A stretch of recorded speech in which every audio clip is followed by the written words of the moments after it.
O ex-deputado Homero Marchesi, perseguido político do ministro Alexandre de Moraes, expôs algumas lições a serem aprendidas com a revelação de mensagens dos ajudantes do ministro que comprovam que o ministro e sua equipe agiram de forma ilegal para promover a perseguição de adversários políticos. O caso de Marchesi foi exposto nas reportagens do jornalista Glenn Greenwald, que teve acesso ao celular de um dos ajudantes de Moraes, e as mensagens mostraram que houve uma falsificação de relatórios para atribuir ao ex-deputado uma postagem que não foi feita por ele e então incluir uma intenção inexistente, o que justificou a censura dos perfis do deputado, censura essa que foi mantida por meses sem qualquer justificativa. Homero Marchesi ironizou as reações tardias de parte da velha imprensa, que parece ter finalmente descoberto os abusos do ministro, apenas após as revelações de Greenwald.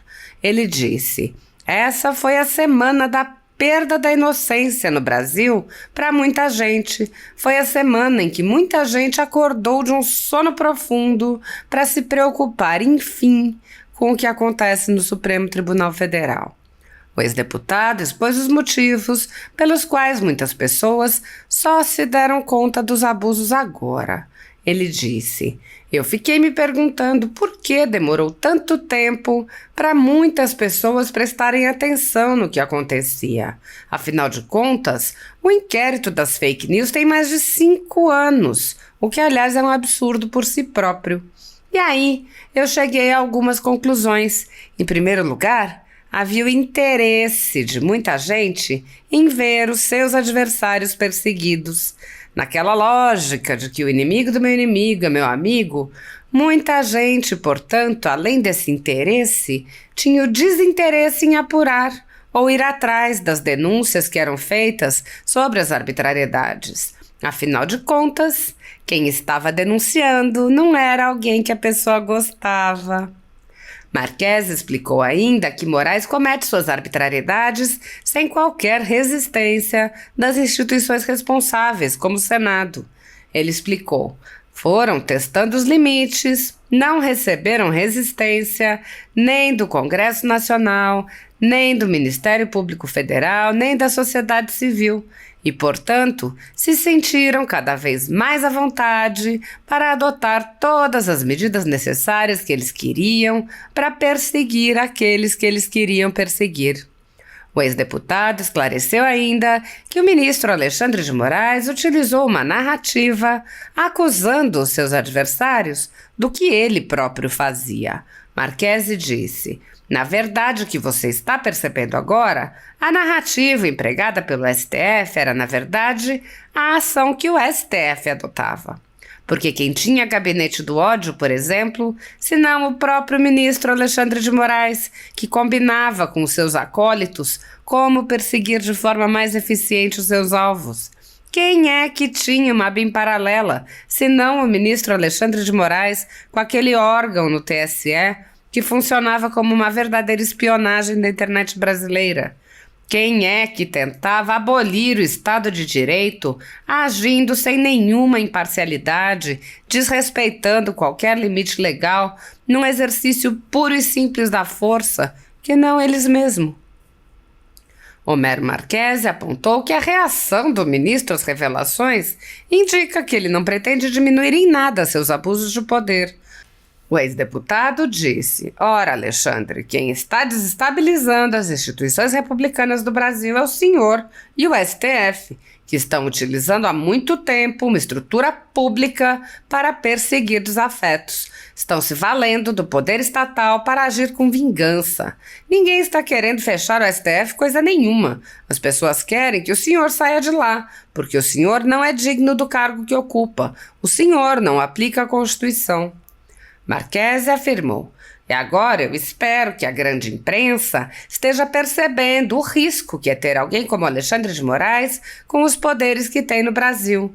Eu espero que muita gente esteja percebendo que o alvo pode ser elas próprias. Depois de comemorarem o infortúnio dos outros, pode ser que elas próprias paguem por isso no futuro." O ex-deputado concluiu com um alerta. Essa semana encerra um capítulo importantíssimo da história contemporânea brasileira e ensina lições valiosíssimas para as pessoas, inclusive para jornalistas e para as nossas autoridades. Quais lições? A de que é preciso ter decência para defender o que é certo, independentemente da conveniência. Que é preciso ter independência de pensamento, mesmo que a pessoa esteja num meio em que todo mundo reme para outra direção. E terceiro, que é preciso ter a coragem de cumprir a missão, porque a flecha da omissão e da covardia normalmente volta para quem a atirou. Muitos jornalistas e veículos conservadores vêm sendo implacavelmente perseguidos, como é o caso da Folha Política. Nossa sede, nossa residência foi invadida e todos os nossos equipamentos foram apreendidos a mando do ministro Alexandre de Moraes. À época, o jornalista Alexandre Garcia assinalou que algo semelhante só havia ocorrido na ditadura Vargas, não havendo qualquer exemplo parecido durante o tão falado regime militar. Mesmo em ditaduras consolidadas, não é comum que se apreendam todos os equipamentos em claríssima violação a tratados internacionais, como o Pacto de São José da Costa Rica. Posteriormente, a Folha Política foi alvo do ministro Luiz Felipe Salomão, que ordenou o confisco da renda de diversas pessoas, sites e canais conservadores para impedi-los de exercer suas atividades. Mais de 20 meses da renda dos veículos e comunicadores afetados seguem confiscados, enquanto o inquérito vai sendo transmitido de relator em relator. Outros jornalistas e comunicadores foram presos sob alegações como a de sair do país sem saber que estavam sendo investigados. Um deles perdeu o movimento das pernas em um estranho acidente na cadeia enquanto estava preso por crime de opinião. Ao conseguir refúgio em outro país, viu sua família ter suas contas bloqueadas para que não pudessem receber doações de pessoas que se sensibilizam com a situação de seus filhos. Vários pedem há anos que apenas devolvam seus equipamentos eletrônicos, inclusive com as memórias de entes queridos e da própria família. Outros buscaram refúgio em outros países e são considerados foragidos e são alvo de campanhas de difamação pela velha imprensa. As medidas arbitrárias impostas aos jornalistas e comunicadores conservadores, por suas características processuais, violam diversos artigos da Constituição e também de tratados como a Declaração Universal de Direitos Humanos e o Pacto de São José da Costa Rica, que protegem a liberdade de expressão e vedam tribunais de exceção. Os exemplos são muitos e a perseguição não cessa. Casas invadidas, redes bloqueadas, censura, bloqueio de contas sem confisco de bens, cancelamento de passaporte, proibição de contato, entre outras. Nos inquéritos políticos conduzidos em cortes superiores, basta que parlamentares de extrema esquerda apresentem relatórios ou reportagens produzidos por pessoas suspeitas e interessadas, acompanhados de listas de pessoas a serem perseguidas, para que essas pessoas sejam privadas de direitos fundamentais. Se você apoia o trabalho da Folha Política e pode nos ajudar a continuar nosso trabalho, doe qualquer valor à empresa Raposo Fernandes através do Pix, usando o QR Code que está visível na tela ou com o código ajude@folhapolitica.org. Se preferir transferência ou depósito, a conta da empresa Raposo Fernandes está disponível na descrição deste vídeo e no comentário fixado no topo. Há mais de 10 anos, a Folha Política vem mostrando os eventos da política brasileira e dando voz a pessoas que o cartel midiático quer manter invisíveis. Pix ajude@folhapolitica.org. Assista. Essa foi a semana da perda da inocência no Brasil para muita gente. Foi a semana em que muita gente acordou de um sono profundo para se preocupar, enfim, com o que acontece no Supremo Tribunal Federal. A série de reportagens da Folha de São Paulo sobre os abusos cometidos pelo Alexandre de Moraes em seu gabinete, aqueles inquéritos eternos que ele conduz, foi o que tirou muita gente do sono profundo. As reportagens deixam claro que o Alexandre de Moraes transformou a sua atuação nesses inquéritos em simples exercício da força, em simples exercício do poder, sem qualquer tipo de limite na lei ou na Constituição, a ponto de ele mandar seus auxiliares adulterarem um relatório para que ele pudesse utilizar depois para perseguir algumas pessoas. E a reação do ministro à série de reportagens deve chocar muito mais gente e abrir os olhos de muitas pessoas, e eu vou voltar a isso. Mas eu fiquei me perguntando por que demorou tanto tempo para muitas pessoas prestarem atenção no que acontecia. Afinal de contas, o inquérito das fake news tem mais de 5 anos já, que aliás é um absurdo por si próprio. E aí eu cheguei a algumas conclusões. Em primeiro lugar, havia um interesse de muita gente em ver os seus adversários perseguidos, naquela lógica de que o inimigo do meu inimigo é meu amigo.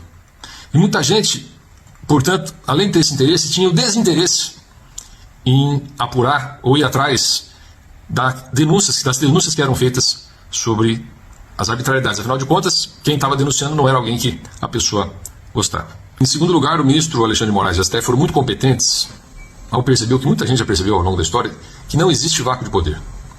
Se outras instituições e autoridades não exercem aquilo que lhes cabe, o Alexandre de Moraes e o STF não tiveram nenhuma dúvida em avançar sobre elas. Foram testando os limites, não receberam resistência nem do Congresso Nacional, nem do Ministério Público Federal, nem da sociedade civil, e, portanto, se sentiram cada vez mais à vontade a adotar todas as medidas necessárias que eles queriam para perseguir aqueles que eles queriam perseguir. Em terceiro lugar, Alexandre de Moraes e o STF tiveram uma enorme competência para transmitir uma narrativa, para compor uma narrativa, né, de que havia grave ataque às instituições no Brasil, que havia milícias digitais produzindo fake news para desestabilizar as instituições, que se buscava um golpe de Estado, fechar o Supremo Tribunal Federal, enfim. E, na verdade, como a gente está percebendo agora, a narrativa empregada pelo STF era, na verdade, a ação que o STF adotava. Porque quem tinha gabinete do ódio, por exemplo, se não o próprio ministro Alexandre de Moraes, que combinava com os seus acólitos como perseguir de forma mais eficiente os seus alvos? Quem é que tinha uma BIM paralela, se não o ministro Alexandre de Moraes, com aquele órgão no TSE que funcionava como uma verdadeira agência de espionagem da internet brasileira? Quem é que tentava abolir o Estado Democrático de Direito, né, agindo sem nenhuma imparcialidade, desrespeitando qualquer limite legal, num exercício puro e simples da força, que não eles mesmos? E a reação do ministro Alexandre às reportagens da Folha, como eu disse antes, vai chocar muito mais pessoas, porque ele, ao invés de reconhecer o erro, recuar, tentar de alguma forma remediar uma situação que vai ficar ruim para ele, não, ele dobra a aposta. Está querendo investigar agora o assessor que já ajudou a perseguir tanta gente. Instaurou um inquérito para fazer isso, que é o celular dele, quer saber como as mensagens que foram reveladas pelo jornal Folha de São Paulo vazaram. E aí ele utilizou como justificativa para instaurar o inquérito o fato de que haveria uma organização criminosa para desestabilizar instituições republicanas no Brasil, ou se buscaria fechar o STF com o retorno da ditadura. Ora, Alexandre, quem está destabilizando as instituições republicanas no Brasil é o senhor no STF, que estão utilizando há muito tempo uma estrutura pública para perseguir desafeto. Estão se valendo do poder estatal para agir com vingança. Ninguém está querendo fechar o STF coisa nenhuma. O que as pessoas querem é que o senhor saia de lá, porque o senhor não é digno do cargo que ocupa. O senhor não aplica a Constituição. E agora eu espero que a grande imprensa esteja percebendo o risco que é ter alguém como o Alexandre de Moraes com os poderes que tem no Brasil. Eu espero que muita gente esteja percebendo que o alvo pode ser elas próprias. Depois de comemorarem o infortúnio dos outros, podem ser que elas próprias paguem por isso no futuro. O próprio sigilo de fonte está sendo ameaçado nessa investigação do Alexandre de Moraes. Vamos imaginar que ele descobriu como o jornalista teve acesso às informações. O que ele vai fazer? Vai prender o jornalista? Vai acusar a Folha de São Paulo de violar as instituições democráticas e buscar um golpe de Estado? Essa semana encerra um capítulo importantíssimo da história contemporânea brasileira e ensina lições valiosíssimas para as pessoas, inclusive para os jornalistas e para as nossas autoridades. Quais lições? A de que é preciso ter decência para defender o que é certo, independentemente da conveniência. Que é preciso ter independência de pensamento, mesmo que a pessoa esteja no meio em que todo mundo reme para outra direção. E terceiro, que é preciso ter a coragem de cumprir a missão. Porque a flecha da omissão e da covardia normalmente voltam para quem a atirou.